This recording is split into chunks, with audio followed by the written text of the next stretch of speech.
छोटे से घर में रहने वाली राधा अपने बेटे अंशुल के साथ अकेली रहती थी। उसका पति कई साल पहले एक हादसे में गुजर चुका था। राधा ने सिलाई कढ़ाई कर करके अपने बेटे को पढ़ाया, पाल पोस कर बड़ा किया।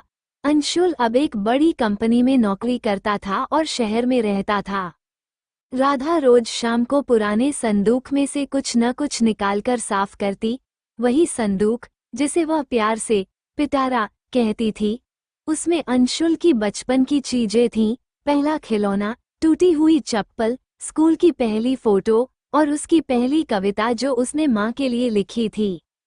एक बार अंशुल छुट्टियों में घर आया। वो अब थोड़ा बदल गया था, हमेशा मोबाइल में व्यस्त, थोड़ी झुंझलाहट और माँ से दूरी। राधा ने पूछा, बेटा ये देख, तेरा पहला खिलौना मिल गया मुझे। अंशुल ने हंसकर कहा, माँ अब ये सब चीजें पुरानी हो चुकी हैं, फेंक दो न इन्हें। राधा मुस्कुराई मगर कुछ नहीं बोली। उसी रात उसने पिटारा फिर से खोला और एक चिट्ठी निकाली, अंशुल की लिखी वह कविता जिसमें उसने लिखा था, माँ तू मेरा आसमान है, तेरी ममता मेरा जहां है। अगले दिन जब अंशुल जाने को तैयार था, राधा ने चुपचाप वह चिट्ठी उसके बैग में रख दी। शहर पहुंचकर जब अंशुल ने वह चिट्ठी पढ़ी तो उसकी आंखें भर आईं। उसे एहसास हुआ, माँ की ममता कभी पुरानी नहीं होती। छोटे से घर में रहने वाली राधा अपने बेटे अंशुल के साथ अकेली रहती थी।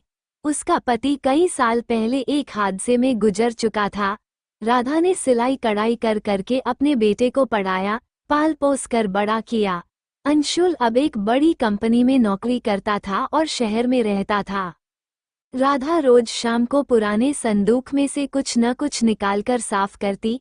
वही संदूक जिसे वह प्यार से पिटारा कहती थी, उसमें अंशुल की बचपन की चीजें थीं, पहला खिलौना, टूटी हुई चप्पल, स्कूल की पहली फोटो और उसकी पहली कविता जो उसने माँ के लिए लिखी थी।